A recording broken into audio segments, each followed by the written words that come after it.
अब मैं इंजीनियर हर किशोर तिवारी जी से अनुरोध करता हूं कि मीडिया के समक्ष अपनी बात रखें। श्री हर किशोर तिवारी जी।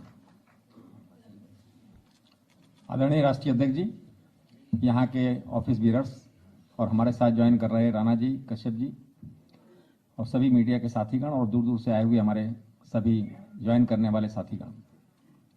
अभी एक नारा चलता है बहुत कस के कि सबका साथ सबका विकास, लेकिन आज की तारीख में नहीं दिखाई पड़ता, धरातल पे नहीं है। यहां जरूर दिखाई पड़ता है कि सारी जातियों को लेकर, सबको लेकर आप चल रहे हैं। आज की तारीख में ये यहां दिखाई पड़ा, जमीन पे दिखाई पड़ा और आप लोग भी देख रहे हैं।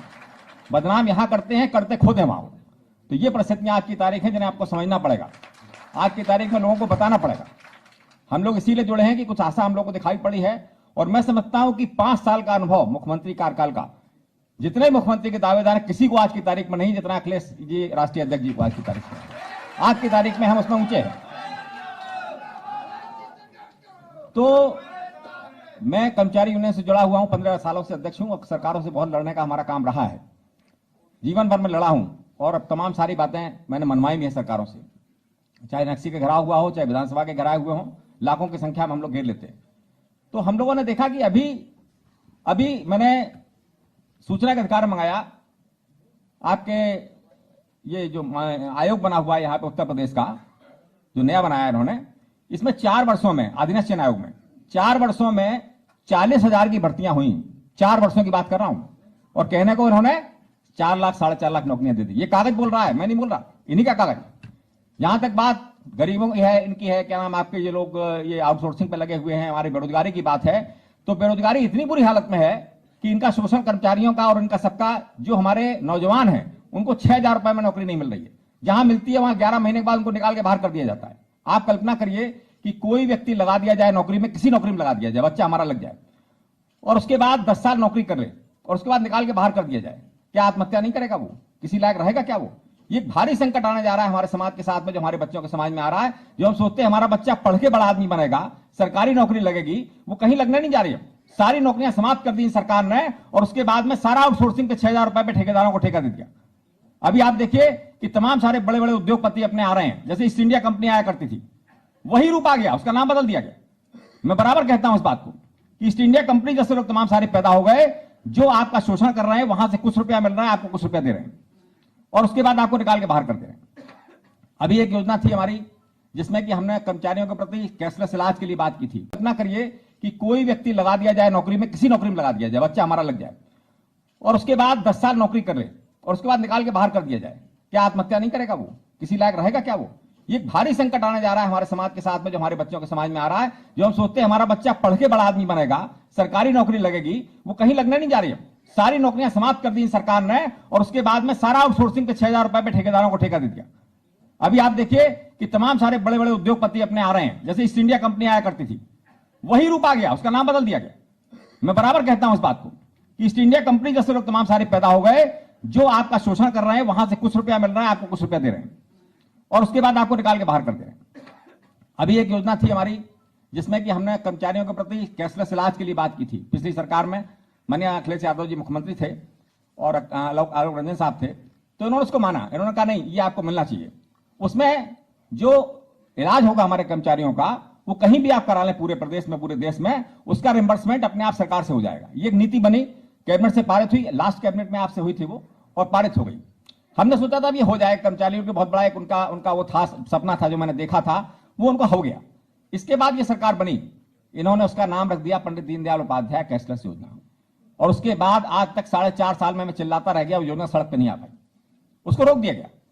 तो ये नाम बदलने के बाद भी लोग कहते हैं कि उनकी सारी योजना चल रही है। अरे मेरी तो यही योजना नहीं चल रही, मैं कैसे मान लूं दूसरी योजना चल रही है?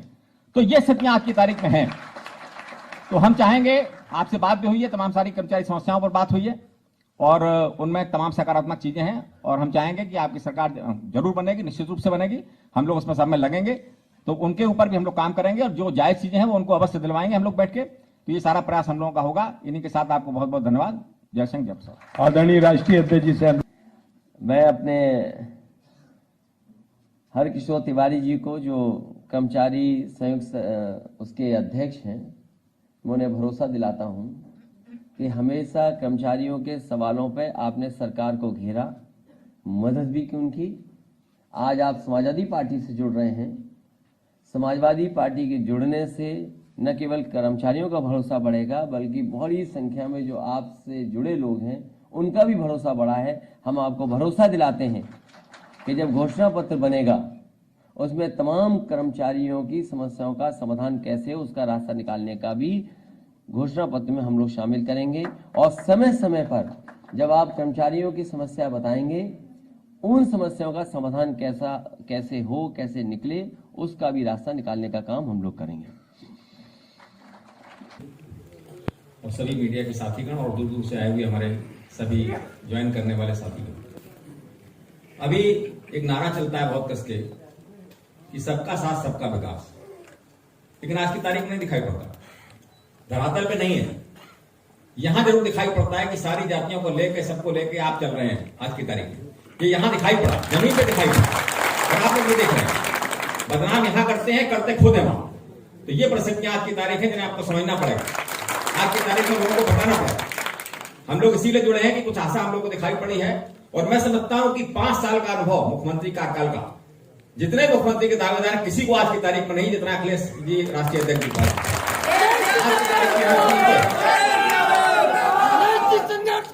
तो मैं कर्मचारी यूनियन से जुड़ा हुआ हूं, 15 सालों से अध्यक्ष हूं। सरकारों से बहुत लड़ने का हमारा काम रहा है, जीवन भर में लड़ा हूं, और अब तमाम सारी बातें मैंने मनवाई हैं सरकारों से, चाहे नक्सी के घरा हुआ हो, चाहे विधानसभा के घरा हुए हो, लाखों की संख्या में हम लोग घेर लेते।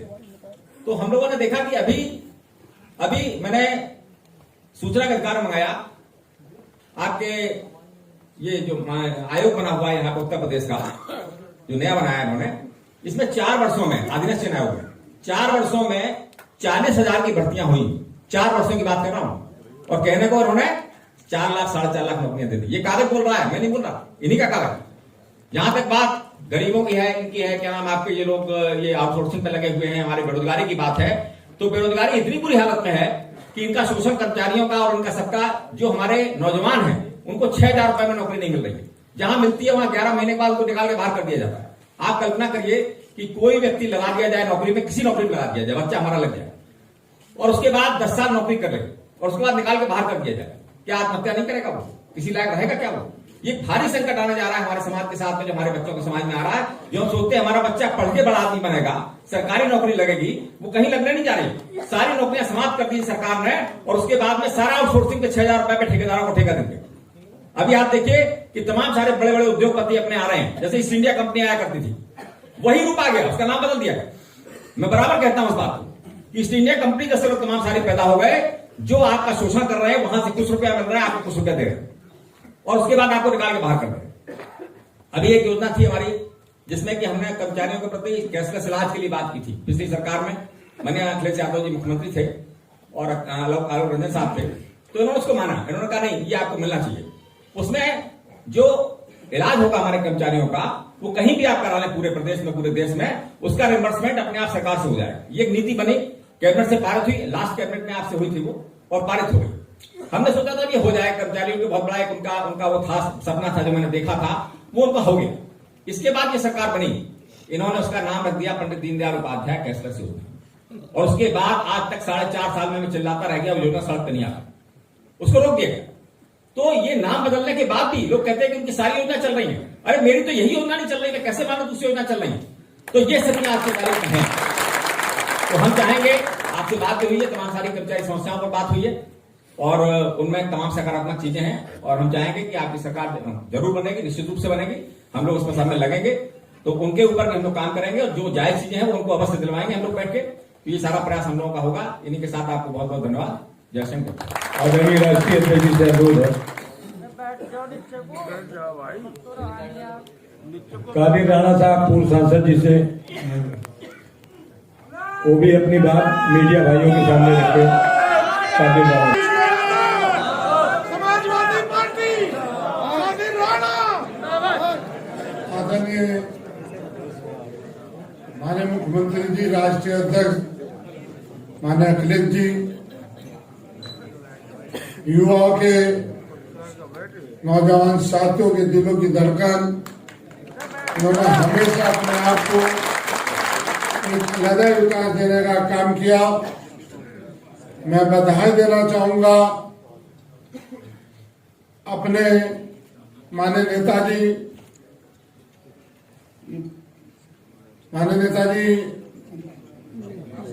नेताजी को।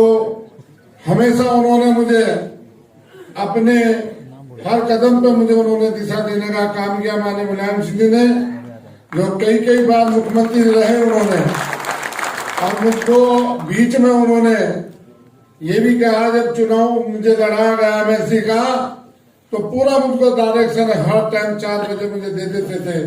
तो मैं तो उनके परिवार का सदस्य हूँ, उनके घर में हूँ, उनके घर से ही मैं गया था। और आज मैं वापिस माननीय अखिलेश के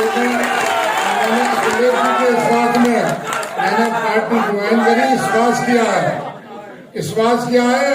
और मैं कहूँगा भारी मुख्यमंत्री तो है ही, भगवान ने चाहा, ईश्वर ने चाहा, देश की बड़ी राजनीति में देश के प्रधानमंत्री बनने का काम सब समाज का होगा। माननीय अखिलेश जी का यूथ आपको चाह रहा है। मेरे मीडिया के साथी बंधु हैं सब, मैं सबको बधाई।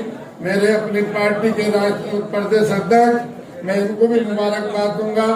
माननीय चौधरी साहब बैठे, आजम में बैठे हैं, माननीय मंत्री जी बैठे हैं, मंच को पूरे को, मिश्रा जी को भी और अपने पूर्व अध्यक्ष जी को सबको बधाई देना चाहूंगा। और अपने साथियों को, जो मेरे साथी आए हैं, प्रधान, बीडीसी, जिला पंचायत, हर समाज के, मैं आपको बहुत तहे दिल से अपनी तरफ से आपको मुबारकबाद देना चाहता हूँ। ऊपर वाला से प्रार्थना और जरूर करता हूँ आपके बीच में, माननीय अखिलेश जी का स्वास्थ्य बहुत अच्छा रहेगा इंशाअल्लाह, और भाभी का भी अच्छा रहेगा। मैं इनको एक दुआ और देना चाहता हूँ, इनसे दुआ चाहता हूँ, माननीय नेताजी इतने सुस्त हो जाए, इतने मस्त हो जाए, इतने ताकत में आ जाए, जो चुनाव की वर्करी और प्रचार करने में भी अपना सक्षम हमारे अखिलेश जी को आशीर्वाद देकर करने में।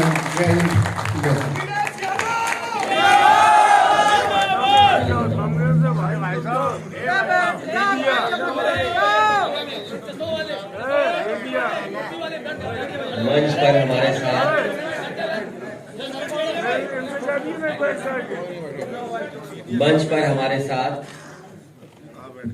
बहुजन समाज पार्टी के रहे प्रदेश के अध्यक्ष आरएस कुशवाहा जी, उनके साथ बड़ी संख्या में जो साथी आए हैं, पूर्व विधायक उदयलाल मौर्य जी, मधुसूदन कुशवाहा जी, राम सेवक पाल जी, और बड़ी संख्या में साथी हैं जो हॉल में नहीं पहुंच पाए हैं, बगल के हॉल में भी बैठे हैं। साथ ही साथ प्रदेश अध्यक्ष कर्मचारी संयुक्त परिषद के बहुत बड़े नेता और हमारे घर के इटावा के बहुत ही प्रतिष्ठित परिवार से जुड़े रहे। मैं इनका श्री हरि किशोर तिवारी जी का बहुत बहुत स्वागत समाजवादी पार्टी में करता हूं। वो अकेले नहीं, बड़ी संख्या में उनके साथ आए हैं। मैं कुछ ही लोगों का नाम बोल पा रहा हूं।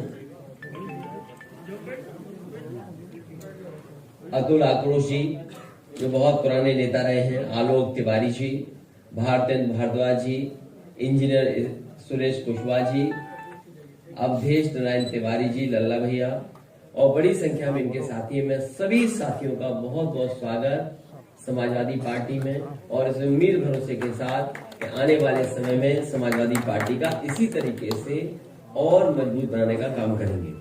पूर्व सांसद विधायक मुजफ्फरनगर से कादिर राणा जी बहुत पुराने नेता हैं, पार्टी से जुड़े रहे, नेताजी का हमेशा आशीर्वाद रहा। राजनीति में कभी कभी इधर उधर चीजें हो जाती हैं, आज फिर हमारे साथ आए हैं। न केवल वो अकेले आए हैं बल्कि बड़ी संख्या में साथियों को लेकर के आए हैं। मैं उन सभी साथियों का, कादिर राणा जी का बहुत बहुत धन्यवाद देता हूँ, बहुत बहुत बधाई देता हूँ, बहुत बहुत स्वागत करता हूँ। साथ में अमरपाल सिंह जी हैं, शाह मोहम्मद राणा, इजाउल हक त्यागी, और बड़ी संख्या में जो साथी नहीं हॉल में पहुंच पाए, बाहर हैं, कुछ छोटे हॉल में बैठे हैं। इंजीनियरिंग मयंक श्रीवास्तव जी का बहुत बहुत धन्यवाद देता हूं। परशुराम वर्मा जी, लोधी जी समाज के जो फरुखाबाद के बड़े नेता हैं, इनके साथ बड़ी संख्या में लोग आए। मैं आपका भी बहुत बहुत स्वागत करता हूँ। आप यहाँ आ जाओ स्टेज पर, जो सब लोग देख लेंगे आपको। अरुण कुमार मिश्रा जी, जो पूर्व में कर्मचारी रहे, आज रिटायर हैं और चुनाव लड़ चुके हैं और अब समाजवादी पार्टी में आप साथ आ रहे हैं। मैं आपका भी बहुत बहुत स्वागत करता हूँ। एक बार फिर RS कुशवाहा जी, उदयपाल मोरा जी, मधुसूदन जी का, राम सेवक पाल जी का समाजवादी पार्टी में जुड़ने पर मैं इन सब के साथियों के साथ स्वागत करता हूं, बधाई देता हूं और मुझे पूरा भरोसा है कि आने वाले समय में जो समाजवादी पार्टी लड़ाई लड़ रही है, उस लड़ाई को और मजबूत बनाने का काम करेंगे।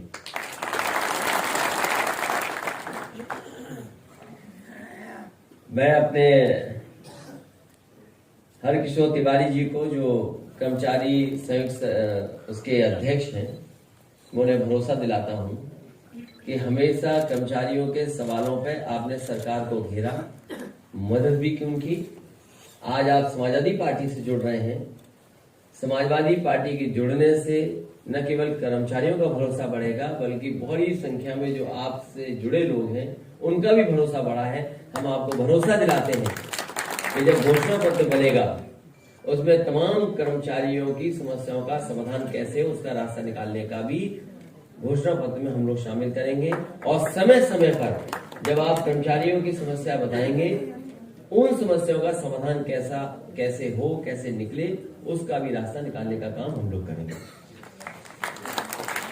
जो सरकार आज सत्ता में है, बहुत भरोसा दिलाया जनता को, और जनता ने भी इतना वोट दिया कि सबसे ज्यादा लोकसभा के सांसद जीत गए, बड़ी संख्या में विधायक जीत गए।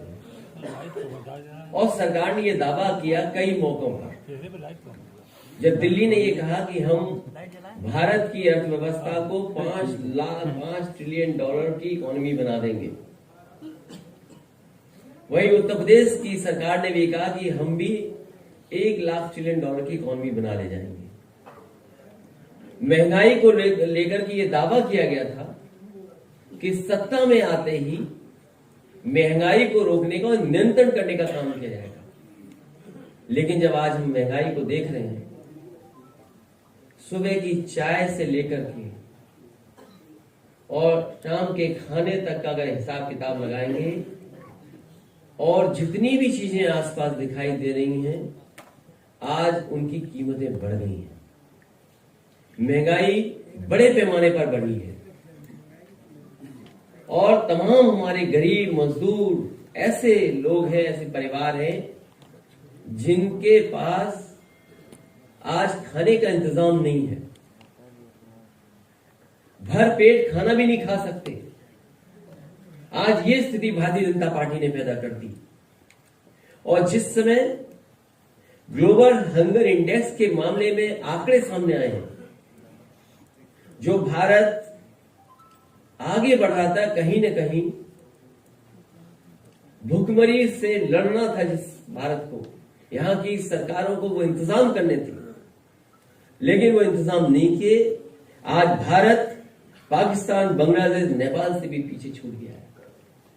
तो जो लोग सपना दिखा रहे थे 5 ट्रिलियन डॉलर इकोनॉमी का, उत्तर प्रदेश की सरकार 1 ट्रिलियन डॉलर इकोनॉमी का, और हमारे लोग भूखे सो जाएं, जो आने वाली पीढ़ी है उसके बारे में ये आंकड़े निकल करके आए कि सबसे कम वजन के बच्चे अगर कहीं है तो भारत में है, सबसे ज्यादा कुपोषित बच्चे अगर कहीं है तो उत्तर प्रदेश में है।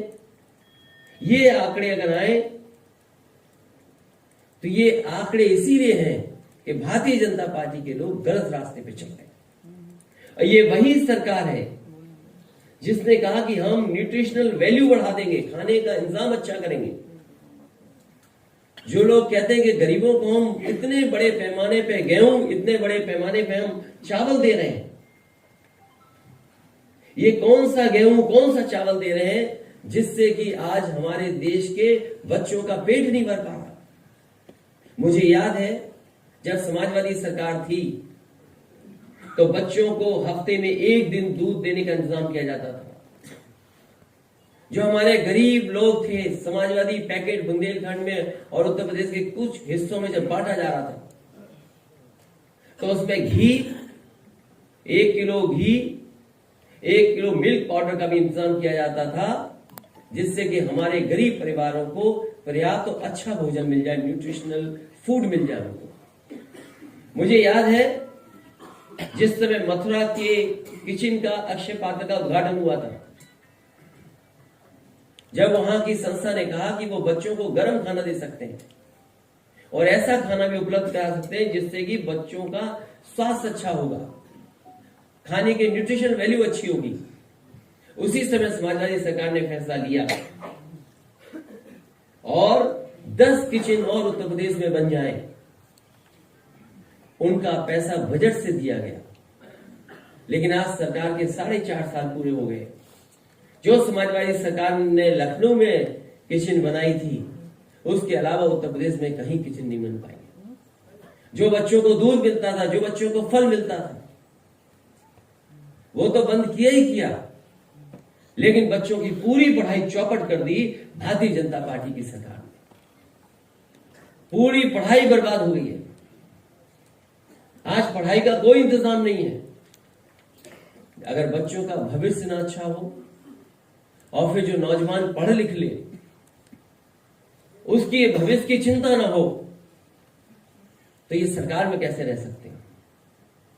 इन्होंने हर वर्ग के लोगों को धोखा दिया है।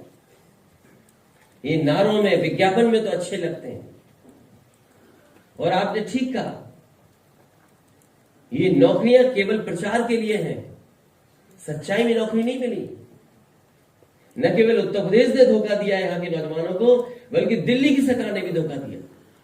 मुझे याद है इसी सरकार ने कहा था कि हम 1 करोड़ लोगों को रोजगार और नौकरी दे रहे हैं, और उस समय प्रधानमंत्री जी से उद्घाटन कराया गया था। उस समय भी सूची मांगी थी।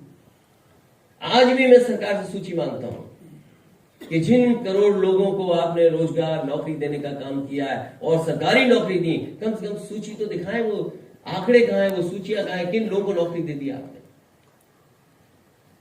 ये सरकार किसान के खिलाफ है, और अगर आप लोकतंत्र में आवाज उठाओगे तो टाइट से कुचल दी जाओगे, और टाइट से अगर कुचल दी जाओगे, न्याय मांगोगे तो न्याय को कुचल देंगे। इसलिए मैं आज सब साथियों को धन्यवाद देता हूं कि आप सब निकल पड़े हैं इस देश का संविधान बचाने के लिए, कानून को बचाने के लिए और किसान को बचाने के लिए। किसान जो हमारा पेट भरता है, जो हमें कपड़े देता है, हमारी अर्थव्यवस्था को बचाता है। अन्न उत्सव मनाते हैं, अन्नदाता हमारा, और उसका इतना अपमान, उसे आतंकवादी कह देना, उसे मवाली कह देना, और आज तक गन्ने का बकाया नहीं दे पाई सरकार। अभी भी गन्ने का बकाया है। बिजली कितनी महंगी हो गई। अभी त्योहार मन गया, लेकिन बिजली का संकट रहा, बिजली नहीं उपलब्ध करा पाए। कहने को, दावा करने को तो कहने लगे कि हम पर यूनिट 70 रुपए की बिजली खरीद रहे हैं, लेकिन आपने मुनाफा किसको पहुंचा दिया? अगर आपने सही समय पे कोयले का इंतजाम किया होता तो शायद उत्तर प्रदेश के लोगों को त्योहार पे भी बिजली मिल जाती। त्योहार पे भी बिजली नहीं दे पाए। इसलिए सरकार को हटाने के लिए, और सरकार के पास है ही क्या, नाम बदलना, नाम बदलना सरकार को, नाम बदलना, रंग बदलना, नेम प्लेट बदलवाना, स्टूल पर बैठवाना, होर्डिंग लगवाना,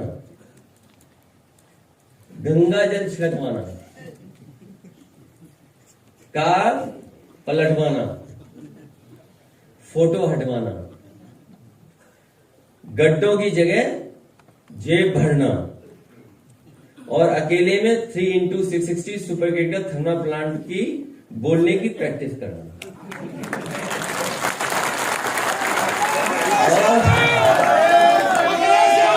जैसे औरों के नाम बदले गए, समाजवादी पार्टी, जैसे औरों के नाम बदले गए, हो सकता है आसानी के लिए प्लांट का भी नाम कमल प्लांट कर दिया जाए। थर्मल प्लांट की जगह कमल प्लांट नामक दिया जाए। इसलिए हम सभी आज जो पार्टी में शामिल हो रहे हैं उन सभी साथियों का बहुत बहुत स्वागत करता हूं। आपके आने से न केवल मनोबल बढ़ा है, समीकरण जो हिसाब किताब लगाती है सरकार और जो तमाम सर्वे और सर्वेक्षण होते हैं, इसलिए समाजवादी पार्टी अब निकल पड़ी है सरकार बनाने के लिए। और जनता नाराज इतनी है कि जिस तरीके से इन्होंने महंगाई बढ़ाई है, ये सिलेंडर पे बात नहीं कर रहे हैं, लखनऊ में 100 से पार हो गया पेट्रोल की नहीं हो गया? बताइए हमें, आपको सबको पता है कि 100 से पार हो गया। न मुख्यमंत्री जी को पता है, न मंत्री जी को पता है, भारतीय जनता पार्टी के एक नेता कार्यकर्ता को नहीं पता कि पेट्रोल 100 से पार हो गया लखनऊ में। सोचिए आप, हमें आपको सबको पता है, लेकिन भारतीय जनता पार्टी के किसी को नहीं पता कि 100 से पार हो गया पेट्रोल। तो जब नहीं पता है तो ये सरकार कर क्या रही है? इसलिए मैं एक बार फिर आए हुए सभी समाजवादी पार्टी में जो शामिल हो रहे हैं, जो इस हॉल में है, हॉल के बाहर है, मैदान में है, छोटे हॉल में, उन सबका मैं स्वागत करता हूँ, बधाई देता हूँ।